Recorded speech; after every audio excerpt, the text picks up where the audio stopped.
Surah mere menjepeman Datang bermenyi Sikkhapadang Samadhiyami बुद्धम। आज जो हमारा टॉपिक है वो है समन संका समन धम्म विशेष, यानी समण धम्म पे हम बात करेंगे कि समण धम्म क्या है और समण धम्म कहाँ से आरंभ होकर कहाँ से चला और आज के समय समण धम्म की क्या स्थिति है। क्योंकि हम जो जानते हैं या जो हमको बताया गया है या जो बाबा साहब ने अपनी पुस्तक में लिख के दिया है वो बुद्ध और उनका धम्म है, यानी बुद्ध का धम्म, बुद्ध एंड इज धम्मा। तो हम ये जानते हैं कि जो धम्म है वो बुद्ध का है, पर बुद्ध ये कहते हैं कि धम्म बुद्ध का नहीं है, क्योंकि उन्होंने कभी नहीं कहा कि ये बुद्ध का धम्म है। उनके बाद में लोगों ने कहा कि ये बुद्ध का धम्म है। उन्होंने तो हमेशा इसको धम्म ही कहा है खाली। संघं शरणं गच्छामि, धम्मं शरणं गच्छामि और संघं शरणं गच्छामि। तो बुद्धं शरणं गच्छामि यानी कि जो व्यक्ति बोधि को हासिल कर लेता है उस बोधि को शरण में जाने के लिए बुद्धं शरणं गच्छामि। क्योंकि जो व्यक्ति ज्ञान को प्राप्त कर लेता है, उससे जो ज्ञान प्राप्त करते हैं तो हम कभी व्यक्ति की शरण में नहीं जाते। कभी हम ये नहीं कहते कि सिद्धार्थ शरणं गच्छामि, हम हमेशा कहते हैं बोधि शरणं गच्छामि या बुद्धं शरणं गच्छामि। और जो दूसरा आता है वो आता है धम्मं शरणं गच्छामि। हम कभी नहीं कहते कि बुद्ध का धम्म शरणं गच्छामि, हम खाली कहते हैं धम्मं शरणं गच्छामि। यानी धम्म किसी व्यक्ति का नहीं है, ना किसी व्यक्ति के नाम से जाना जाता है, ना ही हम कहते हैं सिद्धार्थ धम्मं शरणं गच्छामि। और जो संघं शरणं गच्छामि है वो तो संघ आप सब जानते ही हैं। तो बुद्ध से पहले जितने धार्मिक लोग थे या जो धम्म को माना करते थे, क्योंकि धम्म जो शब्द है, जो धम्म शब्द है वो पुराना है।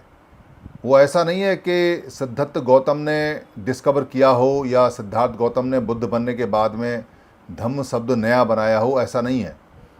धम्म शब्द पहले से ही है, क्योंकि जब मनुष्य की चेतना जागी तो मनुष्य ने अपनी बातों को कहने के लिए, सामाजिक बातों को कहने के लिए, रोज़मर्रा की बातों को कहने के लिए, जो उसके शरीर के अंदर होता है उनको कहने के लिए और जो उसके मन के अंदर चलता है उसको कहने के लिए, जो भाषा यानी जो आवाज़ उसकी डेवलप हुई और जो आवाज़ उसने बनाई, उसमें आवाज़ की अलग अलग तरंगें बनाकर उसने कुछ शब्द बनाए।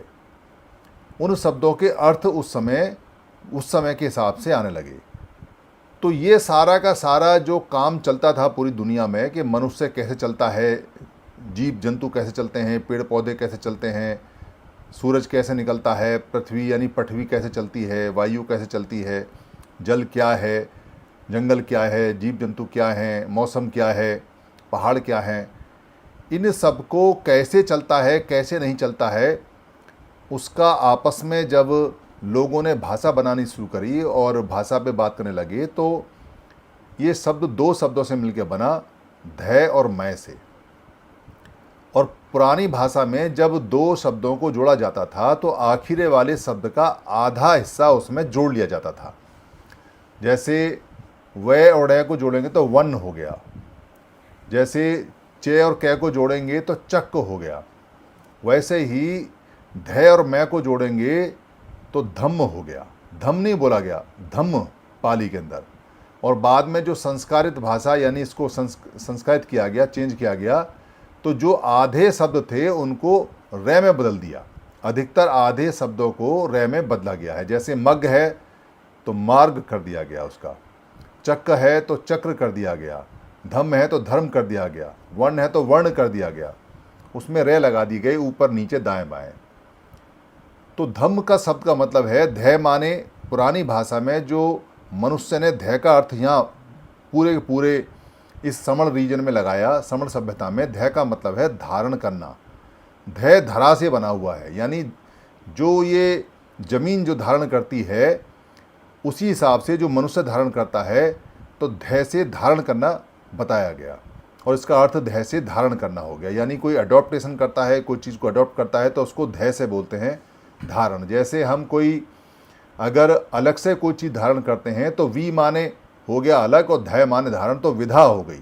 यानी धारण करने की कोई अलग स्थिति है तो उसको विधा बोल गई। इसलिए विधा जो होती है वो प्राकृतिक नियमों से अलग होती है, वो मनुष्य के द्वारा बनाए हुए नियम होते हैं, क्योंकि उसमें वी लगा हुआ है, वी माने अलग से।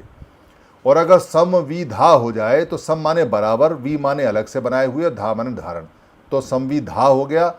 और अगर उसे नाउन बना दें, न लगा देते हैं बाद में, तो नाउन बन जाता है, तो संविधान हो गया। तो धै का मतलब धारण। और मैं का मतलब जो पुरानी भाषा में लोगों ने बनाया, मैं का मतलब होता है मैं, यानी मेरे से, मेरा, मेरे लिए, मुझे, म्हारा, आई, माई, माइन, मैं शब्द यहाँ से आता है। तो मैं जो धारण करता हूँ, मैं का मतलब हो गया कोई भी चीज़, कोई भी वस्तु, चाहे वो जीव है, चाहे जंतु है, चाहे पेड़ है या पौधे हैं, जो धारण करता है वो नियम हो गए। तो धम्म का मतलब होता है मैं जो धारण करता हूँ, उसको धम्म बोलते हैं। तो आज इसी धम्म का विशेष दिन है। और धम्म कण कण में पाया जाता है, कण कण का धम्म होता है। पूरी यूनिवर्स के अंदर, पूरी कायनात के अंदर, पूरे परलोक के अंदर, पूरा जो जितना भी वातावरण है, जीव से लेके और जीव के बाहर तक, यानी सनातन, मुझ निज से लेके और अनंत तक जितनी भी वस्तुएं मिलेंगी आपको, उनके सबके कुछ ना कुछ धम्म होते हैं। यानी वो कुछ ना कुछ धारण करके रखती हैं, कोई ना कोई प्रॉपर्टी उनके अंदर धारण होती हैं। वो अलग बात है कि वो जो धारण कर रहे हैं प्रॉपर्टी, वो हमारे लिए लाभदायक है या नहीं है। दो ही तरह की प्रॉपर्टियाँ होती हैं, गुण होते हैं, या तो नुकसानदायक होंगे या लाभदायक होंगे, या तो हानिकारक होंगे या लाभकारक होंगे। इसी तरह के दो गुण मिलते हैं। तो धम्म जो आज के समय हम देख रहे हैं, ये दरअसल विकृत रूप है। विकृत रूप इसलिए है क्योंकि पुराना जो धम्म था, जो नेचुरल वे में चीज़ें धारण होती थी, चाहे मनुष्य धारण करे, चाहे प्रकृति धारण करे, उसको धम्म बोलते थे। पर बाद में ये अधम्म हो गया। अधम का मतलब है जो प्राकृतिक रूप से धारण नहीं करता है, जो कृत्रिम रूप से, जो आर्टिफिशियल रूप से धारण करता है, वो अधम्म हो गया। तो अधम्म ज़्यादा है और हम अधम्म को ही धम्म मान के काम करते हैं। यानी अधर्म ज़्यादा है और अधर्म को धर्म मान के काम करते हैं। पाली में धम्म को, जो संस्कृत भाषा है उसमें धम्म को धर्म बोलते हैं। तो पुराने समय का जो धम्म था, पुराने समय में धर्म शब्द नहीं था, क्योंकि आधा रह का कोई शब्द हमारे यहाँ था नहीं। तो धम्म बहुत विशाल और बहुत बड़ा होता था और हर जगह विद्यमान होता था धर्म, यानी धम्म। तो आज के समय जो हम जिसको मजहब बोलते हैं, जिसको रिलीजन बोलते हैं, जिसको हम यहाँ मेड, जो मनुष्य के द्वारा बनाए हुए नियम बोलते हैं, ये धर्म या मजहब या रिलीजन भारत में नहीं था। भारत में मैन मेड नियम, यानी मनुष्य के द्वारा बनाए हुए नियम नहीं चलते थे। भारत में प्रकृति के द्वारा बनाए हुए नियम चलते थे।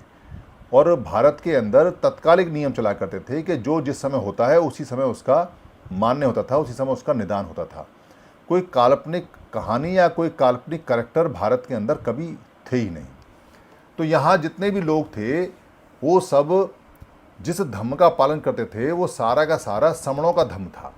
यानी समण लोगों ने वो सारी प्राकृतिक नियमों का विश्लेषण किया, उनको खोजा, उनको जाना, उनको पहचाना, उनको माना, उनको याद किया और उनको एक दूसरे को बताते गए। जैसे पेड़ पौधे पत्ती खाने से, जड़ खाने से जीव पे क्या फ़र्क पड़ेगा, हम पे क्या फ़र्क पड़ेगा, बादल आने से मौसम कैसा होगा, हवा में नरमी है तो बारिश आएगी या नहीं आएगी।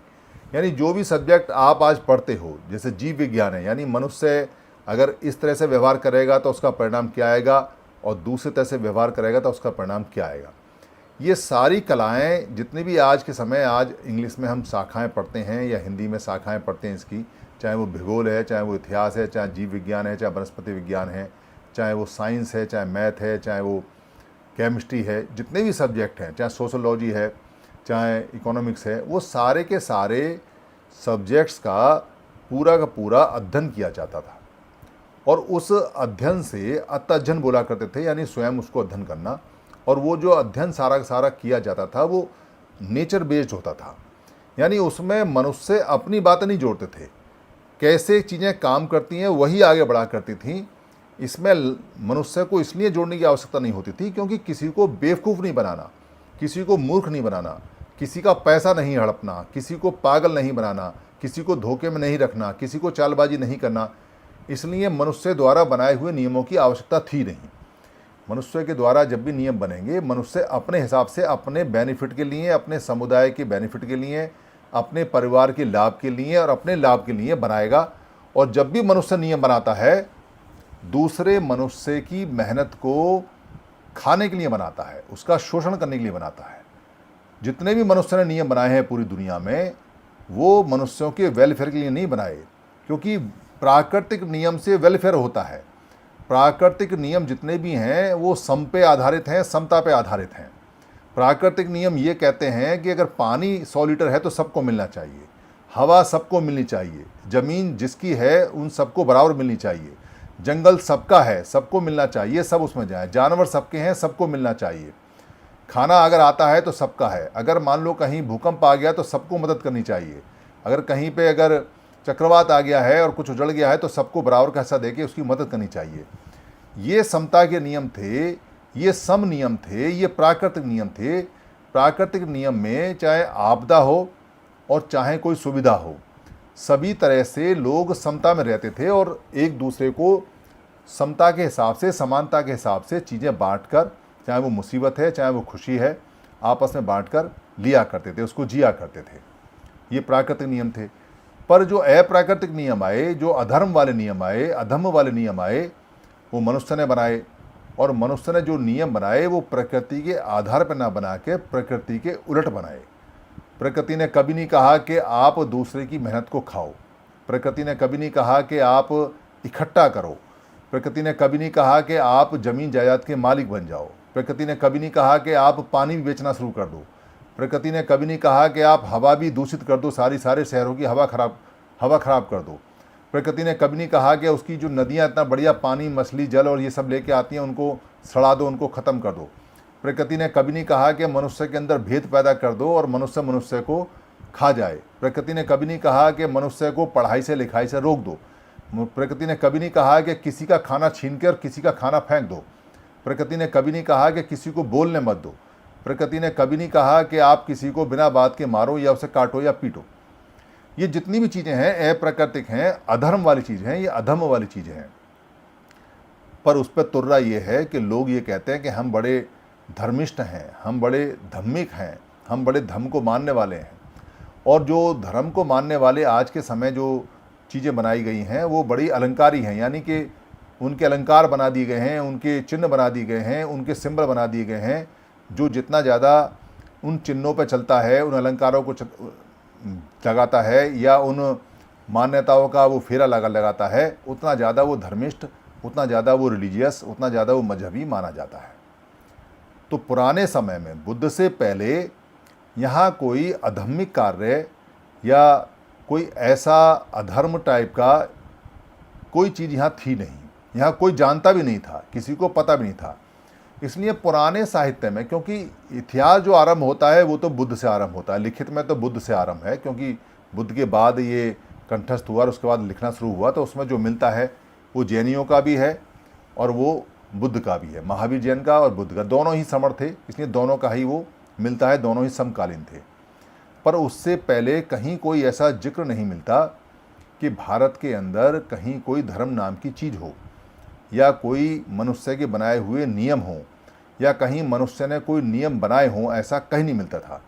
जो भी नियम थे वो प्राकृतिक रूप से थे, प्रकृति से निकाले हुए थे और वो प्राकृतिक नियम ही थे सारे के सारे। तो हमारे जितने भी समण लोग थे, समण संत कहें या समण इसी कहें, इसी का मतलब होता है जो चीज़ों का अन्वेषण करता है, जो चीज़ों का गणवेषण करता है, जो बारीकी से देखता है कि किस चीज़ का प्रभाव क्या पड़ रहा है, उसके कारण और परिणाम क्या रहे हैं, उसको इसी बोला करते थे। इसी बाद में इसी को संस्कृत करके ऋषि कर दिया गया।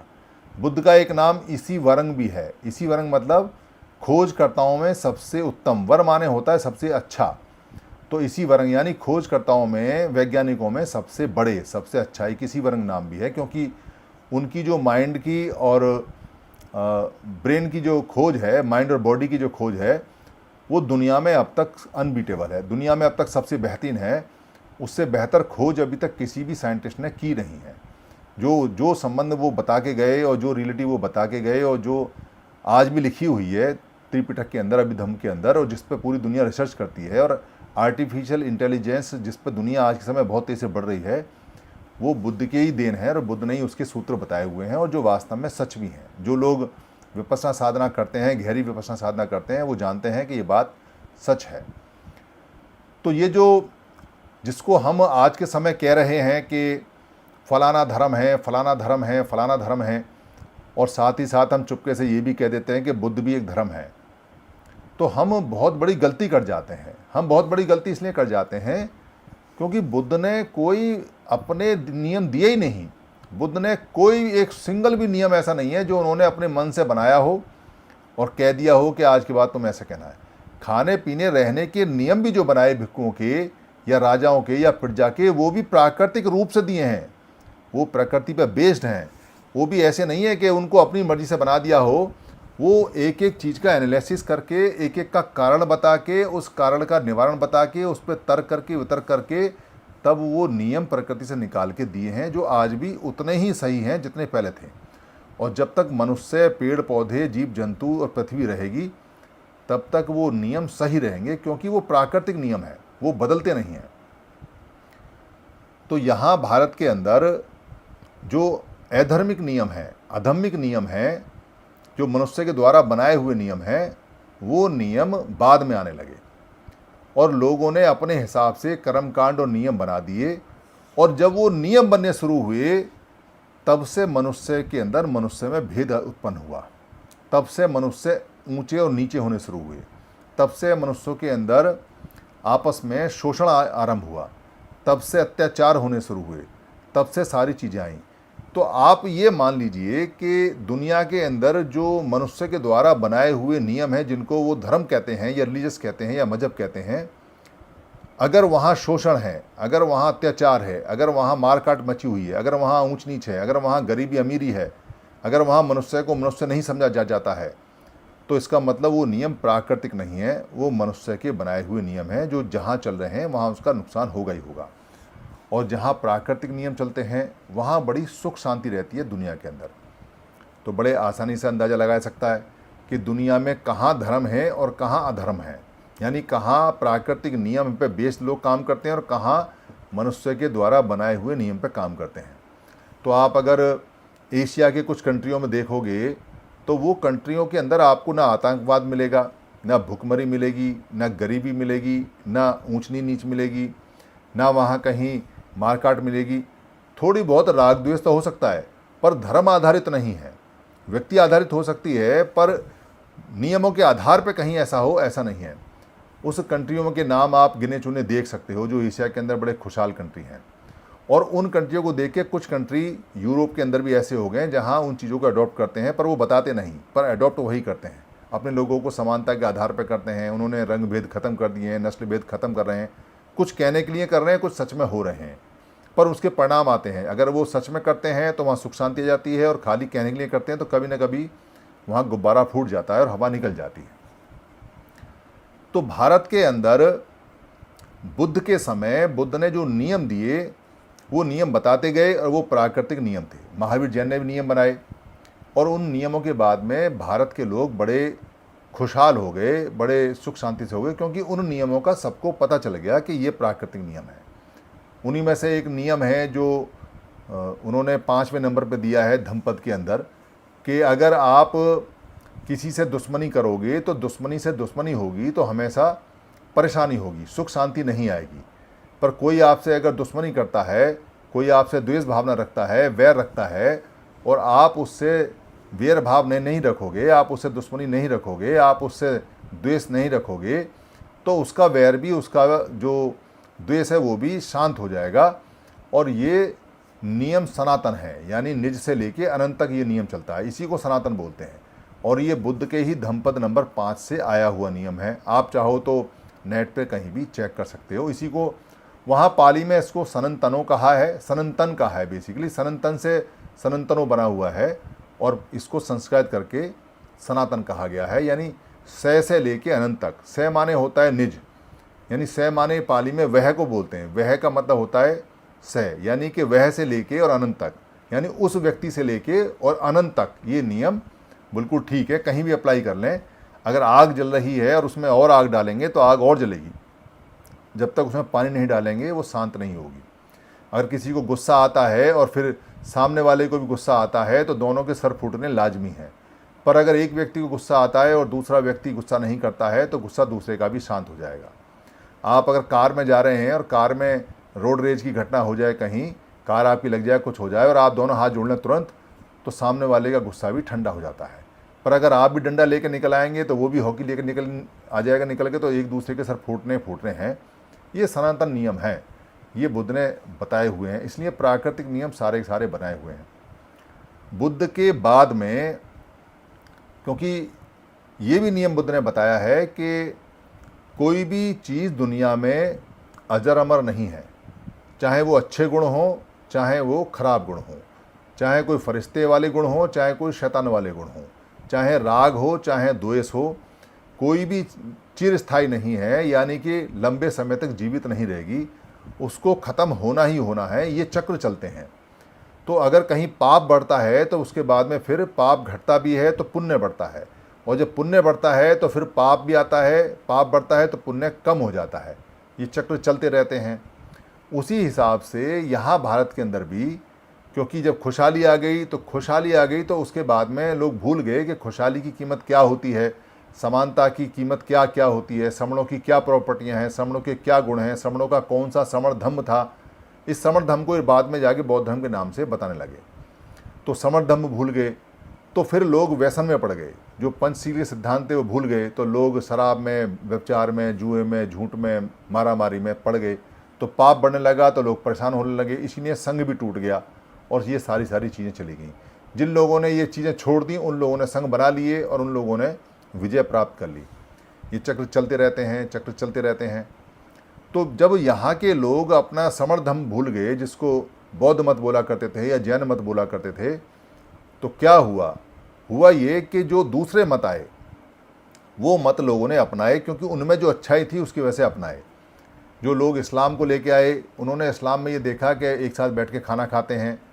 अब भारत में तो कोई पानी भी छू कर नहीं पीता था, परछाई से भी ऐसे नियम बना दिए अधर्म के कि अगर किसी की परछाई भी दिखाई दी जाए तो परछाई से भी लोग परेशान होते थे, किलसते थे, मारते थे, पीटते थे, पानी दूर से डालते थे, कभी पानी छूना जाए, बर्तन नहीं छू सकते। अगर गलती से किसी के घर में चप्पल पहन के चले जाओ तो आज भी राजस्थान के अंदर चप्पल नहीं पहने देते। बहुत सारी बातें हैं। तो वो जो अधर्म के नियम चल रहे थे यहाँ पे, जो मनुष्य में भेद करते थे, उनको देखते हुए इस्लाम के ये नियम बहुत अच्छे लगे कि भाई एक ही थाली में खाना है, तुम भी भाई हो हम भी भाई हो, एक ही साथ बैठ के नमाज पढ़नी है, सब बराबर हैं, सब बंदे अल्लाह के हैं। ये वो चूँकि वो पुराना समरधम भूल गए थे, पर ये बातें समरधम से मैच करती हुई थी, जो भाईचारे की थी। तो जो बातें अच्छी लगी तो कुछ लोगों ने इस्लाम अपना लिया। जो क्रिश्चियन लोग आए यहाँ, उन्होंने अपनी क्रिश्चियनिटी फैलाई, उन्होंने कहा कि सब एक ही संतान है, कोई छोटा नहीं बड़ा नहीं। उन्होंने अपनी अच्छी अच्छी बातें बताई, लोगों के पास और कोई बातें थी नहीं, तो लोग कुछ क्रिश्चियन हो गए। सिख जो मजहब है वो आया, गुरु उन्होंने एक बड़ी अच्छी बाणी बताई। उन्होंने कहा कि सब बंदे एक ही हैं और सबका खाना चाहिए, भूखे को पहले खाना खिलाना चाहिए, फिर उसको बात करनी चाहिए। कुछ नियम उनके बड़े अच्छे लगे तो कुछ लोग सिख हो गए। फिर बाद में कुछ संत आए, संतों ने बड़ी अच्छी अच्छी बातें कहीं, जो लोग बातें भूल चुके थे। प्राकृतिक बातें सबको अच्छी लगती हैं, तो वो संतों के मत भी आ गए।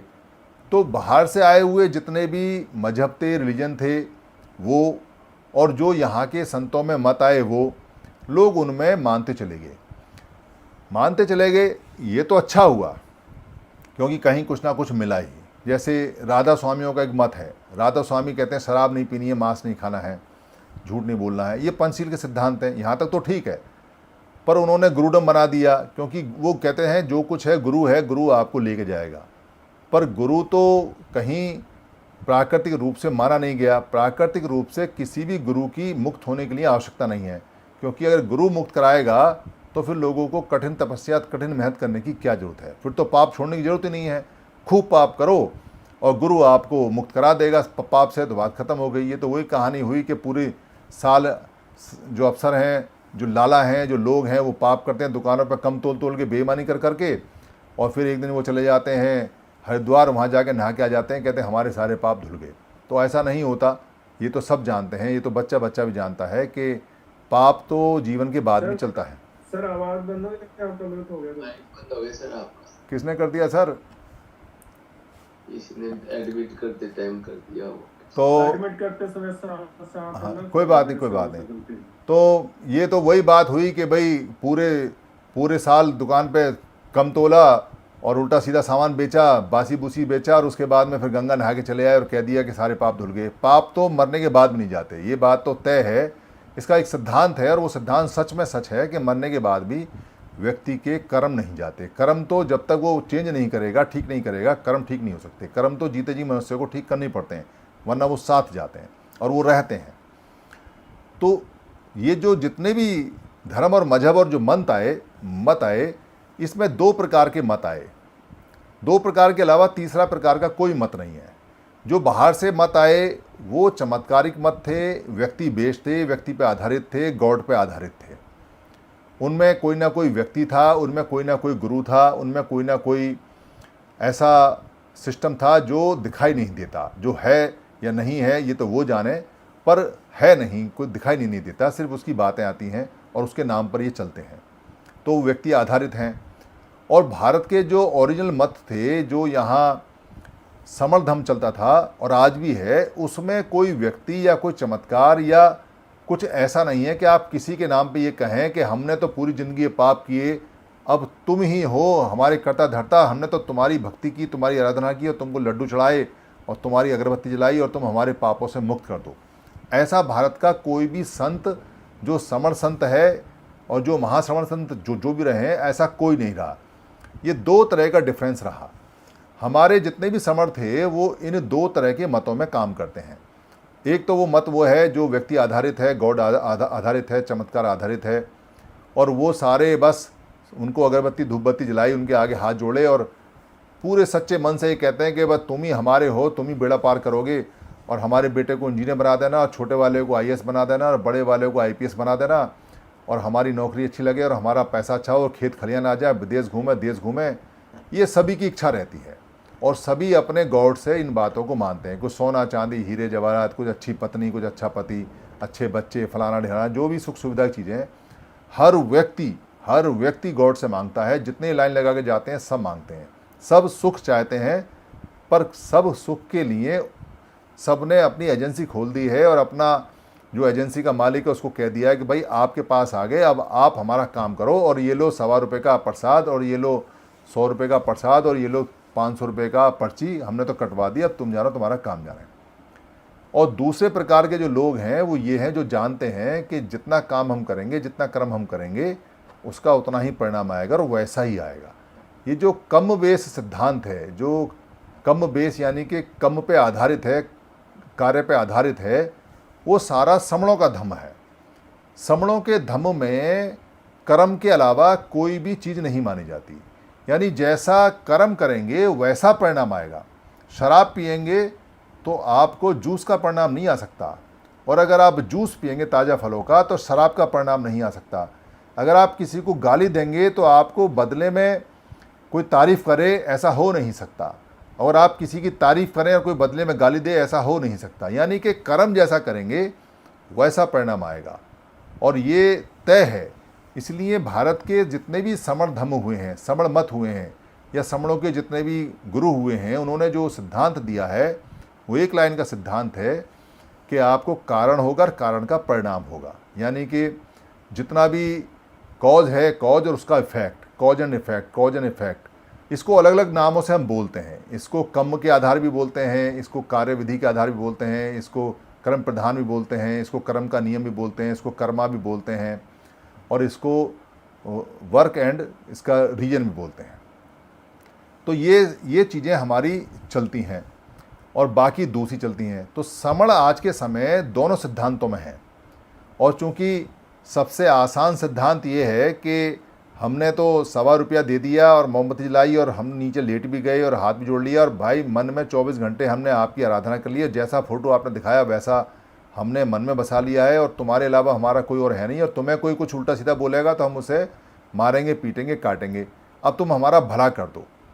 आदमी पूरी ज़िंदगी होप में, उम्मीद में बस वो लगा रह जाता है, लगा रहता है, और होता कुछ नहीं है। क्योंकि जितने भी लोग हैं वो सभी के सभी सुखी होना चाहते हैं, पर सारे होते नहीं, और उसमें से कुछ भी नहीं होते। पर जो वहाँ सुखी होने का लाइसेंस बांटते हैं वो लोग सुखी हो जाते हैं, क्योंकि उन्हें तो पता है कि कहानी क्या है क्या नहीं है। तो समणों के लोग उधर भी हैं, और समणों के लोग अभी समण मंथ में जो मत हैं उनमें भी हैं। पर जैसा कि मनुष्य के बाहर से आए हुए मनुष्य और यहाँ के मनुष्यों में एक संकर जाति बन गई, एक संकर वर्ण बन गया। संकर वर्ण बना मिक्स, यानी कि हाइब्रिड। वहाँ के लोगों में और यहाँ के लोगों से मिलकर जो संतान पैदा हुई उसको संकर वर्ण बोलते हैं, हाइब्रिड बोलते हैं। तो वैसा ही गॉड और यहाँ का जो समण धर्म है उसे मिला के भी बीच में बहुत सारे मत बन गए, और वो इतने ज़्यादा हैं कि उन मतों की परंपराएं कुछ गॉड वाली हैं और कुछ कर्म सिद्धांत वाली हैं। और कई बार वो इतनी उलझ जाती हैं कि अगर कोई समझदार व्यक्ति उनसे सिर्फ एक सवाल ये पूछ ले कि आप कर्म को प्रधान मानते हो या भाग्य को प्रधान मानते हो, तो वो उलझ जाता है, वो बता नहीं सकता, क्योंकि उसकी जो फिलॉसफी है वो मिक्सचर बनी हुई है। तो कभी तो वो व्यक्ति प्रधान बात करता है और कभी वो कर्म प्रधान बात करता है, तो वो खुद उलझ जाता है। तो ऐसे बहुत सारे मत बने बाद में, जिसमें से थोड़ा सा गॉड में से ले लिया, थोड़ा सा कर्म प्रधान में से ले लिया, यानी थोड़ा व्यक्ति प्रधान में से ले लिया, थोड़ा कर्म प्रधान में से ले लिया, और खिचड़ी बना दी। ऐसे भी बहुत सारे मत हैं। तो इसलिए मत जो हैं वो बहुत प्रकार के होते हैं। नुकसान हमारा ये हुआ, मत बहुत प्रकार के होते हैं, व्यक्ति की मान्यता है, संविधान भी आज़ादी देता है। मतों को बदलना इतना आसान नहीं है। किसी के मत को बदलना सबसे मुश्किल काम है। इसको आप ऐसे समझ सकते हैं कि कोई आदमी अगर आपका मत बदलने के लिए आता है या कहता है तो क्या आप बदलोगे? आप खुद सोच सकते हो, शराबी को खुद पता होता है कि शराब छोड़ना कितना मुश्किल है, कितना आसान है। वैसे ही जो मतों में उलझे हुए हैं, जो मतों की शराब पी के बैठे हुए हैं, उनका गुरु छुड़वाना या उनका गुरुडम छुड़वाना या उनके गुरुजी के बारे में कुछ कहना या उनके गॉड के बारे में कुछ कहना या उनके उपास्य के बारे में कुछ कहना या जिसकी वो आराधना करते हैं, साधना करते हैं, उसके बारे में कुछ कहना, ततैया के छत्ते में हाथ डालने जैसा है। बल्कि मैं तो कहूँगा कोबरा के बिल में हाथ डालने जैसा है। इसलिए जितने भी लोग आए, जिन्होंने भी काम शुरू किया कि हमको काम शुरू करना है, वो अधिकतर यहाँ फेल हो जाते हैं। क्योंकि किसी के मत पे हमला करना, किसी के मत को बदलवाना सबसे बड़ा बेवकूफ़ी वाला काम है, और ये आसान नहीं है, ये बहुत मुश्किल काम है। बदल जाते हैं, ऐसा नहीं है कि नहीं बदलते, बदल जाते हैं। अगर आदमी समझदार हो, पुराना उसको समर्थम याद आ जाए, पुराना अपना जन्म याद आ जाए, पुरानी हिस्ट्री याद आ जाए, तो बहुत तेज़ी से बदल जाता है। डॉक्टर अम्बेडकर ने ये चमत्कार किया है, ऐसा नहीं है कि हुए नहीं। आज भारत में अगर जो बुद्ध धम्म में वापसी लोगों की हो रही है, अपने घर में वापसी हो रही है, तो वो बाबा साहब अम्बेडकर की मेहनत का कमाल है। क्योंकि वो समझाने में सफल रहे, वो बताने में सफल रहे कि हमारा क्या है क्या नहीं है। और समणों को भी ये बताने में समण संघ बड़ा सफल है कि आप पहले समण हो, बाद में आपका कोई मत है, बाद में कोई आपका गुरु है, बाद में कोई आपका उपास्य है, बाद में कोई आपका गॉड है। इसलिए समण संघ के अंदर ये कहा गया कि हम नॉन रिलीजियस हैं, नॉन धार्मिक हैं, नॉन ये जो मजहबी हैं, हम किसी धर्म को नहीं मानते, हम व्यक्ति को मानते हैं। और व्यक्ति से ये पूछते हैं, भाई तू समण है या नहीं है, तेरी हमें सिर्फ इतनी पहचान चाहिए, मत तेरा पर्सनल है, तू उसे अपने पास रख, तेरे को फ़ायदा होता ठीक है, नहीं रखता ठीक है, उसका समण संघ से कोई लेना देना नहीं है। पर समण है या नहीं है, इसका समण संघ से लेना देना है। क्यों? क्योंकि किसी का मत, किसी का धर्म, किसी का मजहब आपको रोटी नहीं दिला सकता, ये तय है। बुद्ध का जो सिस्टम है, बुद्ध का जो समण जो धम्म है, ये आपको व्यक्तिगत रूप से बहुत ऊपर पहुंचा देगा, आपकी प्रतिष्ठा स्थापित कर देगा। आप जब चोरी नहीं करेंगे, व्यभिचार नहीं करेंगे, आप जब नशा नहीं करेंगे, पता नहीं करेंगे, हत्या नहीं करेंगे, झूठ नहीं बोलेंगे, ये पांचों गुण, पांचों सील के जब अपनाएंगे, तो आपका व्यक्तित्व पूरे जहाँ जहाँ समाज में आप बैठेंगे वह बहुत ऊंचा होता चला जाएगा। आपके परिवार का भी लोग कहेंगे भाई ये बड़े आमिर हैं। आमिर का मतलब ये ईमान वाले लोग हैं, ये सच्चे लोग हैं, ये ना झूठ बोलते हैं, ना नशा करते हैं, ना ये पता करते हैं, ना ये व्यसन में जाते हैं, ये बहुत बढ़िया ज़िंदगी, सादा बढ़िया वाली ज़िंदगी जीते हैं। ऐसे लोगों के लिए सब लोग मिलने के लिए आते हैं। तो नो डाउट इसमें कोई संशय नहीं है कि आपका व्यक्तित्व बहुत ऊंचा हो जाएगा और इसका लाभ आपको हर क्षेत्र में मिलेगा भी। पर नौकरी नहीं मिलेगी आपको। नौकरी आपको जब मिलेगी जब आप पढ़ोगे लिखोगे और नौकरी के काबिल बनोगे। या व्यवसाय में आपको पैसे जब मिलेंगे जब आप कहीं व्यवसाय करोगे, लोगों को माल बना के तो बेचोगे या माल बना के किसी को दोगे, कोई काम करोगे। तो कर्म प्रधान है ये जो हम अगर धम्म, ये जो समण धम्म है या बौद्ध धर्म है या महावीर धम्म है या संतों के मत हैं, अगर हम इसको ये कहें कि ये सबसे ज़्यादा सुप्रीम है तो ये अकेले व्यक्ति के लिए हैं। पर अकेले व्यक्ति को भी अगर रोटी खानी है तो कर्म प्रधान है, कम्म प्रधान है। यानी कि जो समण धम्म कहता है, समण धम्म का जो बेस है वो ये है कि कम्म प्रधान है, काम प्रधान है आपका, और काम ही आपको आगे बढ़ाएगा। तो काम करना पड़ेगा, इसलिए बिना काम के कुछ होगा नहीं। और हमारी कल्चर में वर्क इज वर्शिप रहा है, यानी काम ही हमारी पूजा रहा है, इसमें कोई शक नहीं। इसलिए हम सारे कामगार लोग रहे हैं, काम करने वाले लोग रहे हैं। तो यहाँ हम लोगों को किसी मजहब में, मत में हमारा सेकेंडरी है, वो हमारा पर्सनल है, उसमें नहीं पढ़ना है। पर उन लोगों को हम छोड़ नहीं सकते। कारण क्या है कि आज के समय, पहले समय तो ये दिक्कत नहीं थी, बुद्ध के समय ये दिक्कत नहीं थी, बुद्ध के बाद तक भी ये दिक्कत नहीं थी। तब यहाँ इतने मत नहीं थे, तब यहाँ कोई मैन मेड यानी कि आदमी के द्वारा रचे हुए अधर्म नहीं थे, यहाँ पर मजहब और रिलीजन नहीं थे यहाँ पर।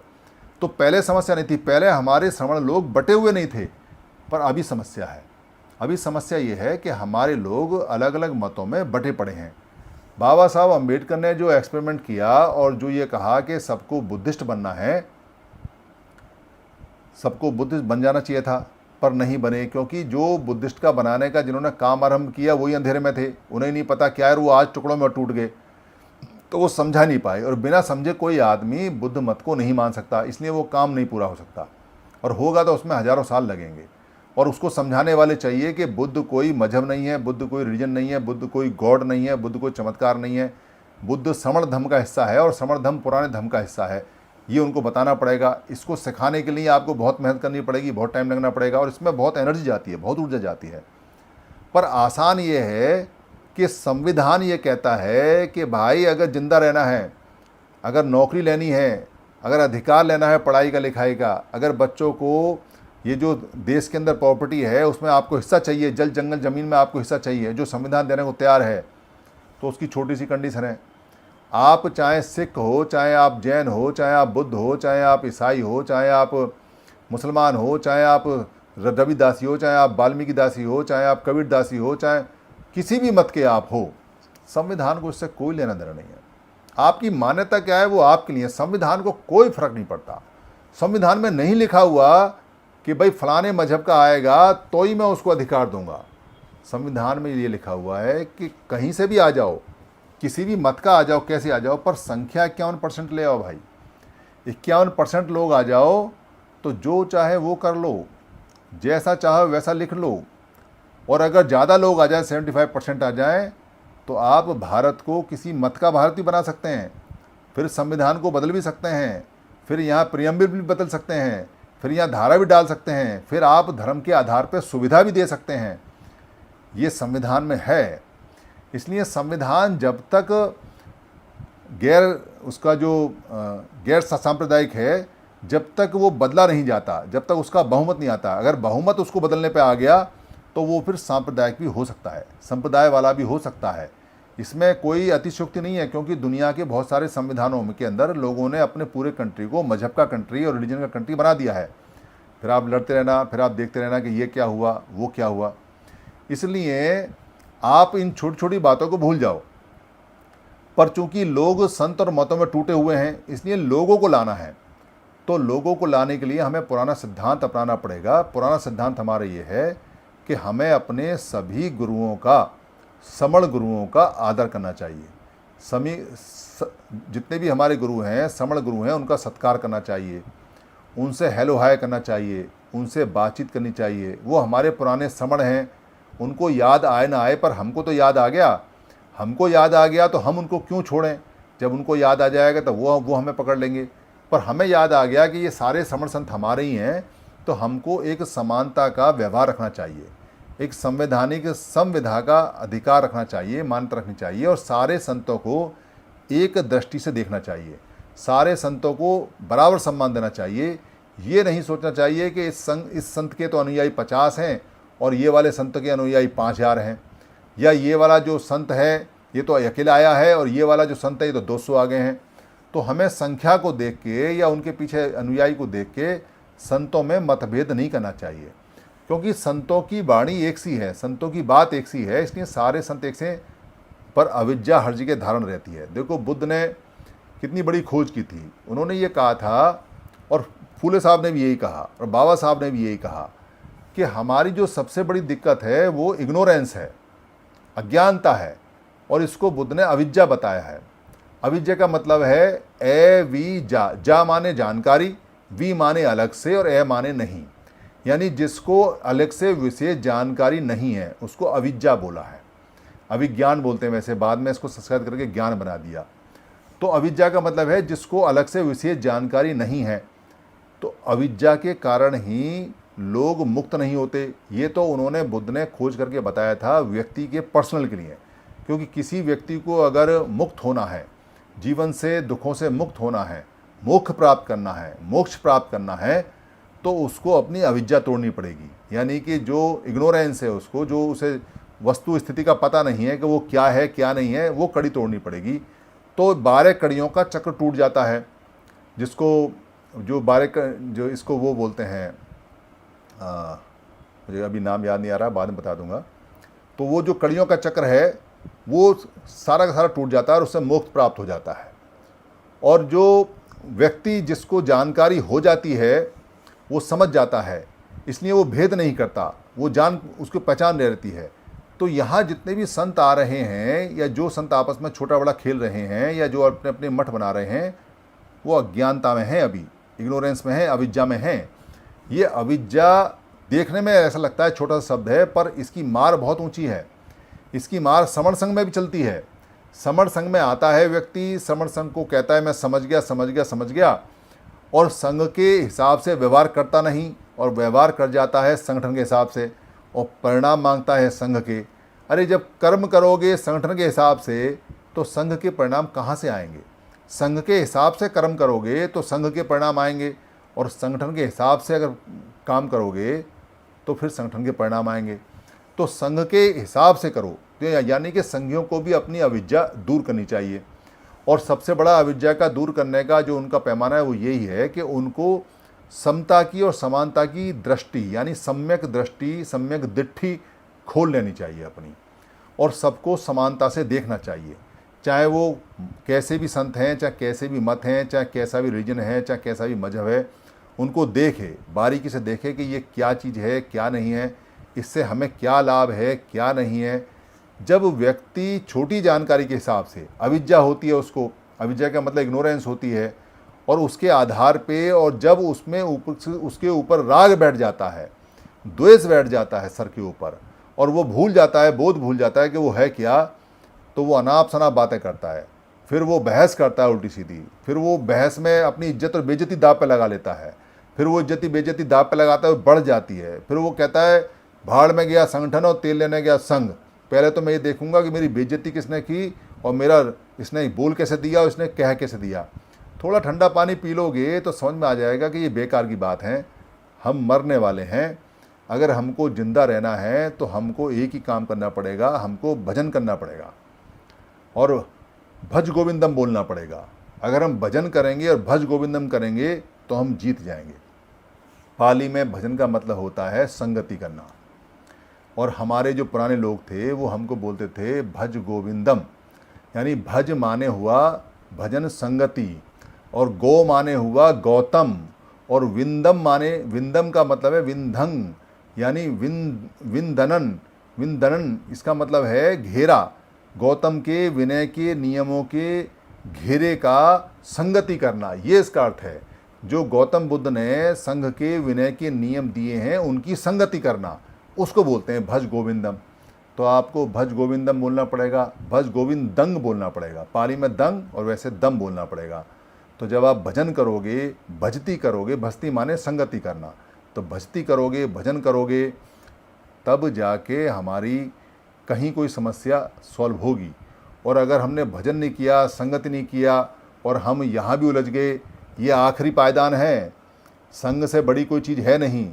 अगर ये फेल हो गया और आप अगर संगठन की तरह इसको ट्रीट कर गए और आपने अगर इसको अहमियत को नहीं समझा और आप छोटी छोटी बातों में उलझ गए और आपने मेहनत नहीं की, तो दुनिया में कोई बचाने वाला है नहीं। अस्तित्व खत्म होगा इस बार। मशीनें इतनी आ गई हैं कि मनुष्य की आवश्यकता नहीं है।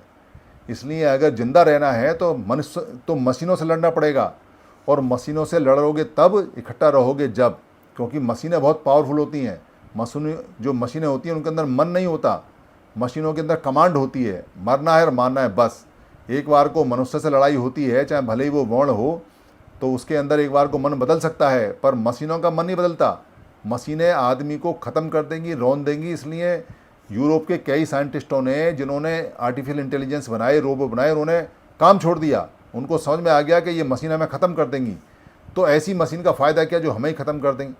इसलिए ज़िंदा रहना है और बच्चों को ज़िंदा रखना है तो एक ही तरीका है, भज गोविंदम भज गोविंदम, भजन करना, भजन करना, इकट्ठे रहना। मेरे इस वक्तव्य से अगर किसी को कोई परेशानी हुई हो तो मैं उससे माफ़ी मांगता हूँ, संघ से माफ़ी मांगता हूँ। संघ मुझे माफ़ करे, संघ मुझे माफ़ करे, संघ मुझे माफ़ करे। संघं नमामि, संघं नमामि, संघं नमामि। आप सभी से ये निवेदन है कि अगर आपको ये वीडियो अच्छी लगती है या बाकी वीडियो अच्छी लगी हैं और आपको लगता है कि धम्म की वीडियो किसी को और मिलनी चाहिए या किसी को गिफ्ट में भेजनी चाहिए या किसी भाषा में कन्वर्ट करके आगे बढ़ानी चाहिए या प्रिंट में, किताब में छापनी चाहिए या इसकी जो ऑडियो है उसे निकाल के भेजना चाहिए या इसका किसी पार्ट को इस्तेमाल करना चाहिए, तो आपको लिबर्टी है, आपको छूट है। ये सभी कॉपीराइट फ्री हैं। आप अपने फेसबुक पे, अपने पेज पे, अपने ट्विटर पे या अपने हैंडल पे या लिंक को कहीं भी शेयर कर सकते हैं, कहीं भी चला सकते हैं। आप यूट्यूब पे भी चला सकते हैं, अपने नाम से चला सकते हैं। इसके लिए इजाज़त लेने की या परमिशन लेने की बिल्कुल भी ज़रूरत नहीं है। आप इसको अपना मान के चलाएं, क्योंकि धम्म सबका है। हम जो बताते हैं वो भगवान बुद्ध का है या महापुरुषों का है, उन्हीं की बात को सरल भाषा में बताते हैं। हमारा सिर्फ इतना राइट है इस पर कि हम इसको लोड कर देते हैं, बाकी सारी ये पूंजी आपकी है। धन्यवाद। धम्म शरणं गच्छामि। धम्म शरणं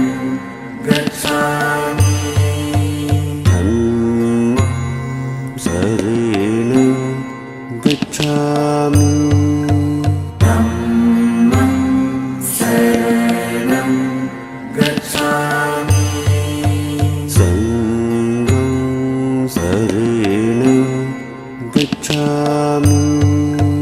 संघं शरणं गच्छामि।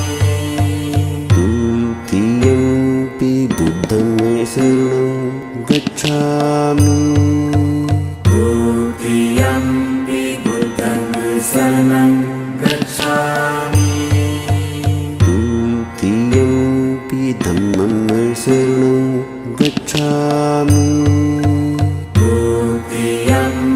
धम्मं शरणं गच्छामि। द्वितीयंपि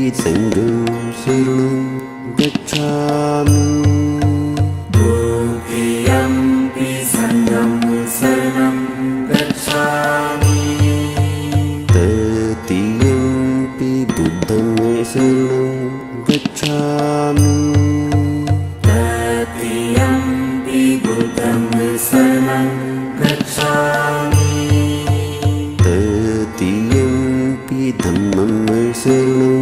गच्छामि।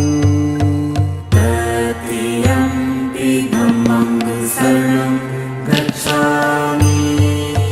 तृतीयंपि संघं शरणं गच्छामि। तृतीयंपि संघं शरणं